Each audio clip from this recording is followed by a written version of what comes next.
자, 사람이 이 세상을 살아가면서 많은 것들이 필요합니다. 그죠? 여러분들은 어떤 것이 필요하다고 생각하십니까? 동아나, 너는 이 세상을 살아가면서 어떤 것이 가장 필요하다고 생각하니? 돈? 자, 우리 수영이 어떤 것이 가장 필요하다고 생각하니? 믿음. 주아. 어떤 것이 가장 필요할까? 가족. 자, 이렇게 사람들이 생각하는 게 많이 다를 수 있습니다. 하지만 가장 먼저 우리 생각에 들어오는 것이 물질입니다. 내가 돈이 많으면 행복할 것 같습니다. 그쵸? 그 돈이 많으면 내가 이것도 해보고 싶고 저것도 해보고 싶습니다. 물론 물질이 아니라고 생각하시는 수영이도 있을 것이고 그 다음에 주아도 있을 것입니다. 하지만 대부분의 모든 사람들은 내가 뭔가 윤택하고 행복하고 즐겁게 살기 위해서는 물질이 있어야 된다고 생각을 합니다. 근데 그 생각은 맞습니다. 사실은 물질이 있으면 이 세상에서 많은 것들을 누리고 살 수 있는 기회들이 굉장히 많이 주어집니다. 저 역시도 과거에는 물질이 최고라고 생각했던 적이 있었습니다. 옛날이겠죠. 저는 어렸을 때부터 사실은 모태신앙이었어요. 엄마가 권사님이셨고 아빠가 장로님이셨어요. 그렇기 때문에 저의 의지와는 상관없이 교회를 다녀야 됐어요. 아침에 일찍 일어나서 9시면 교회를 갔어야 됐어요. 싫어도 사실은 가야 되고 좋아도 가야 되는 그런 때였었기 때문에 언제나 늘 교회와 하나님은 공기와 같은 존재였어요. 저에게 있어서는. 자, 여러분, 공기가 없으면 우린 죽죠. 근데 매일매일 일어나서 공기에게 너무 감사하고 사랑하는 마음을 전하는 사람은 사실은 별로 없습니다. 저에게 있어서 교회와 하나님은 그런 존재였어요. 그렇기 때문에 나의 우선순위는 하나님이 아니셨어요. 그리고 언제나 내가 필요할 때, 그러니까 집을 늦게 들어갈 때 누군가에게 부탁을 해야 되잖아요. 엄마한테 혼나면 안 되잖아요. 그래서 하나님을 찾습니다. 그리고 내가 갑자기 뭐가 필요할 때, 그럴 때 하나님을 찾습니다. 하지만 나의 우선순위에서 하나님은 항상 우선순위는 아니었던 것 같아요. 그렇기 때문에 제가 직장을 구할 때도 사실은 그렇게 구했습니다. 직장을 구할 때도 제가 하던 일은 웨딩 플래너였어요. 그러니까 사람들이 볼 때 웨딩 플래너가 뭔지 아십니까?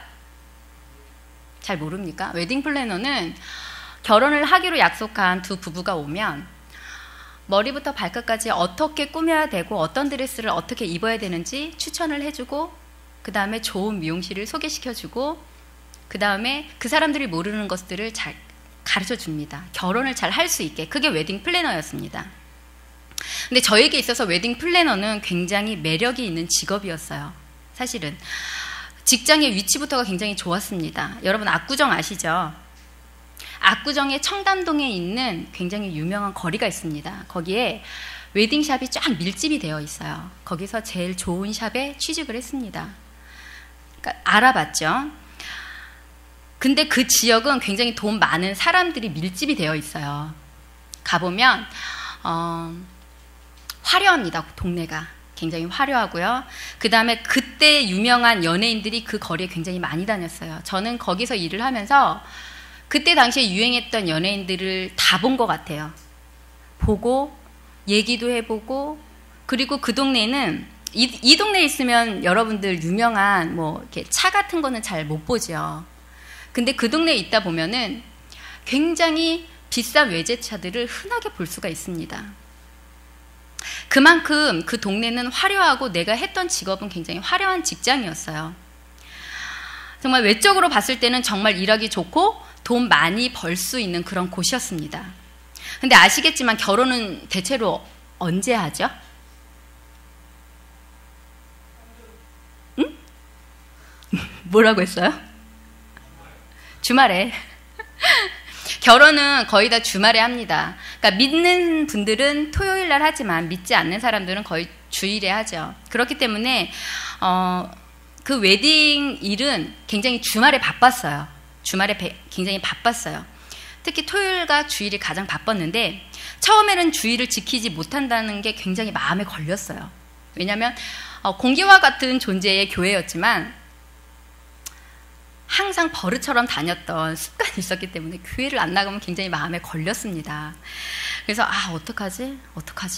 이 어떡하지라는 단어를 수백 번을 했던 것 같아요. 내가 이 직장을 가야 되나 말아야 되나? 어떡하지? 굉장히 망설였는데 이렇게 좋은 일자리를 놓치면 제 인생 가운데 굉장히 후회를 할 것 같았어요. 그 당시에는. 그래서 불편한 마음을 안고 다니기로 결정을 했습니다. 그렇게 주의를 한 번 어기고 두 번 어기고 세 번 어기고 어길 때마다 사실 마음에 너무 많이 무거웠어요. 그런데 한 달이 되고 두 달이 되고 세 달이 되고 가면서 저는 하나님과의 타협을 합니다. 하나님 이해하시겠지? 처음에는 굉장히 마음이 무거웠어요. 마음이 무거웠는데 계속 빠지는 횟수가 많아지면서 하나님도 이해하시겠지? 에이, 이해하실 거야. 뭐 사실 이게 뭐 나만 위한 일인가? 내가 돈 많이 벌어서 하나님한테 헌금 많이 할 건데 이렇게 타협점을 찾습니다. 근데 그렇게 타협점을 찾고 나니까 정말 불편했던 내 마음이 점점 가벼워지기 시작합니다.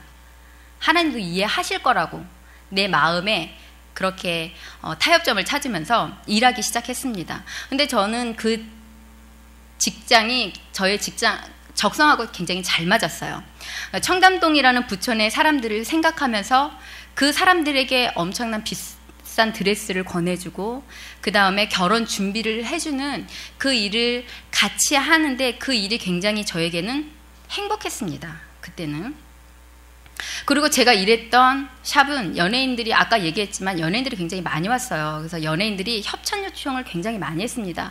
유명한 사람들은 코디네이터들이 와서 빌려가지만 신인들은 사실은 그런 사람들이 없기 때문에 일단 와서 얘기를 합니다. 얘기를 할 때 건방지게 얘기할 수는 없죠. 굉장히 굽신굽신하면서 얘기를 합니다. 제가 필요합니다. 이 드레스가 필요합니다. 그러면 제가 말 한마디에 따라서 그 사람이 협찬이 될 수도 있고 안 될 수도 있어요. 그러면서 저희 콧대는 좀 높아져 갔죠. 그래서 신인들은 그렇게 저에게 와서 도와달라고 굽신굽신합니다. 유명한 연예인들이 많다 보니까 마치 제가 그 사람들과 같은 부류의 사람인 것처럼 생각이 되어졌습니다. 또 그럴 수밖에 없는 게 이 일을 하다 보면 사람들과 이야기를 하게 되잖아요. 이야기를 하게 되는데 그 이야기하는 그 초점의 그 내용이 뭐냐면은 누구 집이 얼마더라. 결혼을 하잖아요. 그러니까 누구 집이 얼마더라. 그리고 그 사람이 의사다. 그 사람이 변호사다. 이런. 그리고 그 사람이 어떤 차를 산다. 그리고 결혼식 하는데 비용이 얼마 들었더라. 그리고 차는 얼마다. 이런 물질적인 얘기들이 굉장히 많이 오갔습니다. 그리고 그것들을 많이 듣고 또 그런 것들을 많이 이야기를 했습니다. 그렇기 때문에 내 생각과 마음에는 물질, 돈 이런 것들로 생각이 가득했어요. 사실은 그때는. 그래서 제가 이 일을 시작하면서 처음 가졌던 마음, 내가 돈을 많이 벌면 하나님한테 헌신하고 내가 하나님한테 헌금을 많이 하겠다. 이렇게 했던 다짐은 사라져도 버렸던 것 같아요.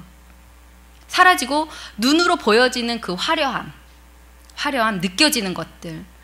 그렇기 때문에 하나님이 어느 순간부터 뒷전이 되어버렸습니다.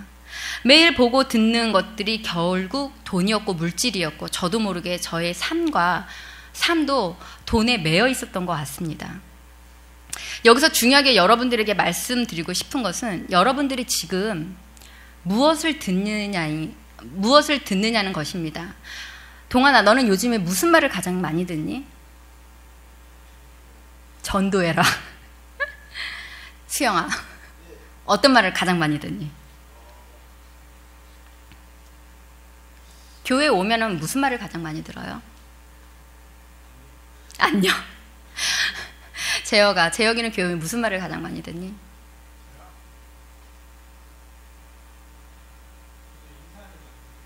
인사.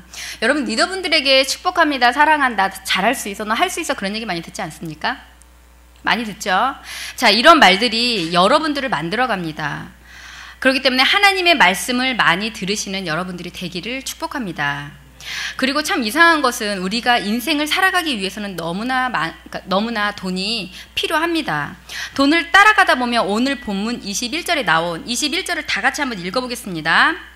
내 보물 있는 곳에는 내 마음도 있느니라. 나온 것과 같이 마음이 돈과 관련된 것에 집중을 하게 합니다. 그리고 마치 그것이 최고인 것처럼 생각이 되어진다는 것입니다.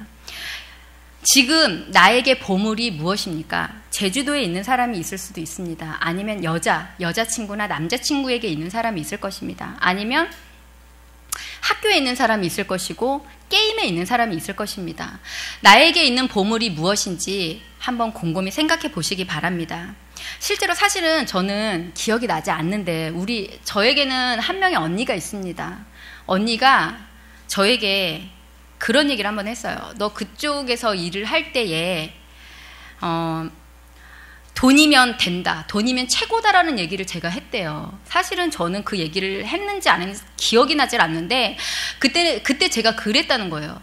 언니 돈이면 최고야. 돈이면 다 되지 않아? 이런 얘기를 했다라는 거예요. 지금 생각해보면 참 부끄럽고 어이없는 그런 얘기지만 그때 당시에는 그게 저에겐 너무나 당연한 얘기였어요.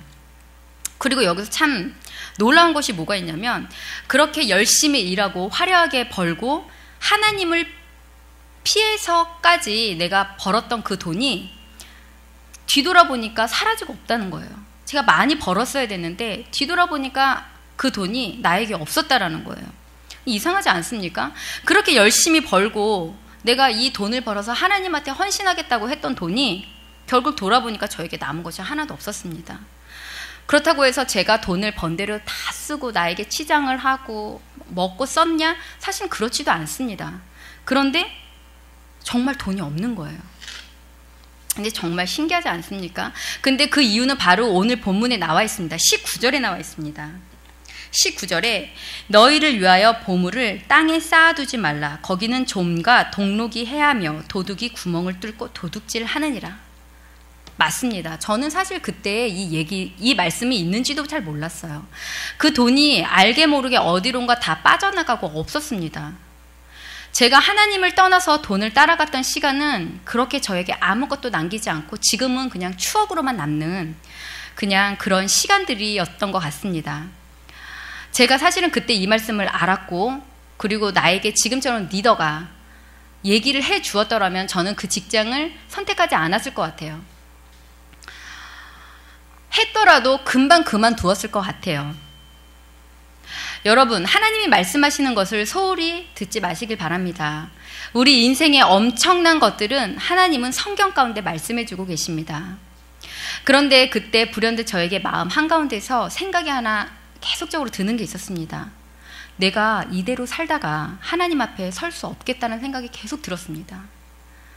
그 화려하고 돈 이야기를 듣다 보니 어느 순간 내 마음 깊은 곳에서 이대로 살아도 될까? 나 이대로 살다가 죽으면 어떡하지? 나 이대로 살다가 하나님이 벌 주시는 거 아니야? 이런 생각이 굉장히 많이 들었습니다. 그리고 때로는 무서웠습니다. 그런 생각이 드는 게. 그래서 저는 큰 결심을 하게 되었습니다. 내가 이 직종을 떠나야 되겠다. 내가 이렇게 생각이 나중에 들었던 것도 사실은 주님을 잊어버리려고 많이 생각을 했던 것 같아요. 왜냐하면 안 그러면 내 마음이 불편하니까. 그런데 하나님은 그런 나를 잊어버리지 않으시고 계속적으로 절 기다리셨던 것 같아요. 그렇기 때문에 어느 시점이 됐을 때 하나님이 나를 이렇게 들어 올리시는 그런 곳에서 날 이렇게 잡아 끄는 것을 느끼게 되었습니다. 그래서 저는 교회를 떠나지 않을 방법을 찾기로 했습니다. 내가 이 직장 말고 다른 곳을 알아봐야지. 그리고 내가 하나님을 떠나지 않아야 되겠다. 그래서 내가 직장을 그만두고 혹시 같은 직종에 사람이 전화가 와서 같이 일해보자라는 말을 하면 사람 마음이라는 게 약해지잖아요. 그래서 제가 어떤 핑계거리를 대서라도 거절할 것이 필요했습니다. 그래서 내가 했던 게 무엇이었냐면은 성암교회의 유초등부를 맡게 되었습니다. 이전에 다녔던 교회 이름이 성암교회입니다. 유초등부 교사였습니다. 유초등부 교사를 하게 되면 어떻게 해서든 주일 예배에 참석해서 하나님의 말씀을 들을 수 있으니까 주님의 말씀을 듣겠다는 생각을 했고, 그리고 유초등부 아이들을 가르치려면 제가 먼저 하나님의 말씀을 배워야 됐기 때문에, 그리고 그것들을 그렇게 가지고 살 수 있다는 생각이 들었기 때문에 유초등부 교사를 하게 되었습니다. 그리고 정말 유초등부 교사를 열심히 했어요. 헌신을 했습니다. 그렇게 저는 10년이라는 시간 동안 유초등부 교사를 하나님께 헌신하였습니다. 그리고 하나님과 함께함으로 저는 너무나 많은 것을 사실은 얻게 되었습니다. 그 직장을 그렇게 그만두고 그리고 내가 하나님을 다시 한번 만나고 하나님을 다시 한번 내가 섬겨야 되겠다 이렇게 결정하고 돌아선 순간에도 사실은 모든 것이 좋아진 건 아니었습니다. 하지만 하나님이 그곳에서 돌아섬을 통해서 저에게 많은 것들을 열어주셨는데요. 특별히 저의 삶 가운데 가장 소중한 세 번째 만남이 있었습니다. 첫 번째 만남은 저의 남편인 김정민 전도사님을 만난 것입니다. 김정민 전도사님도 사실은 간증을 들어보면 만만치 않은 삶입니다. 나중에 기회가 되시면 한번 그 간증을 한번 들어보도록 하고요. 두 번째, 제가 가장 존경하는 임 목사님과 최혜자 사모님을 만난 것입니다. 사실은 임 목사님의 첫인상은 그렇게 좋지 않았습니다, 저에게. 왜 그러냐면 교회 사무실 문을 딱 열고 들어가는데 지금은 약간 살집이 있으셔서 되게 푸근해 보이시잖아요. 근데 처음에 우리 교회 왔을 때는 되게 마르셨었어요. 마르시고 그리고 굉장히 마르셨기 때문에 되게 까마셨어요. 까무잡잡하셨어요. 그런데 저를 보고 씩 웃으시는데, 웃는 건 좋으신데 너무 웃으시고 반갑게 맞아주시는데 저분이 누군데 날 저렇게 웃고 인사를 하지? 그때 처음 한마디가 그거였습니다. 예, 안녕하세요 하는데 제 마음속에는 누구신데 저러시지? 그 느낌이었습니다. 하지만 저에게 인생에 있어서 굉장히 축복된 시간이었죠. 그 순간이. 그리고 세 번째는 바로 여러분을 만난 겁니다. 그리고 하나님께서는 물질에 대한 부분도 많지는 않지만 부족하지 않게 필요할 때마다 그 필요를 채워주셨고 채워짐을 아직도 경험하고 있습니다. 많은 사람들은 물질을 위해서 다른 여러 가지 소중한 것들을 내려놓고 이 세상을 살아갑니다. 하지만 결국 그 삶을 돌아보면 물질도 얻지 못하고 소중한 것도 잃어버리는 경우가 너무나 많습니다. 하지만 우리가 하나님께 집중하고 물질을 내려놓을 때 하나님은 우리의 필요한 물질을 채워주시고 우리의 소중한 것도 지켜주신다는 것을 기억하셨으면 좋겠습니다. 그리고 혹시나 저처럼 철이 없을 때 물질과 재정을 겸하여서 섬겨보려고 생각하는 성도님들이나 여러분들이 있다면 오늘 본문의 말씀과 같이 그리고 저의 삶을 통해서 말씀드린 것 같이 하나님을 선택하시는 여러분들이 되시기를 주님의 이름으로 축복합니다. 기도하겠습니다.